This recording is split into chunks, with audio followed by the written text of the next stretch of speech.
everyone knows a nuclear armed Iran is a bad thing. So when we look at some of the polls that we have, the numbers show us that the majority of people say they feel much more safe without a nuclear armed Iran. Okay. You look at any list of polls, and then you even look at the president's approval rating on this, you get the majority say they strongly approve of what the president did here. So let me bring in my friend to discuss this, Dustin Olson.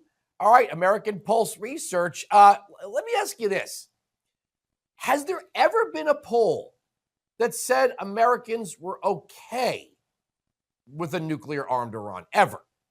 I don't think so. And I will say that on this question, so it was kind of frustrating over the last couple of weeks, ever since the initial strikes started happening with Israel and Iran.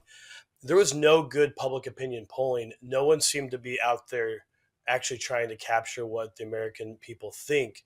And what you saw was mostly people pushing an agenda. So over the weekend, after bombs started falling, and we had really a potentially world changing event happening, I was pretty keen on trying to get this information from the American people. So we actually went into the field, and I figured we'd see pretty polarized information or opinions from people. But what we actually found out was that on this question, 71% of Americans say Iran cannot get a nuclear weapon. Now, you'd think it'd be 99%, but in this country, at this point, that is about the closest thing to consensus that you could possibly get.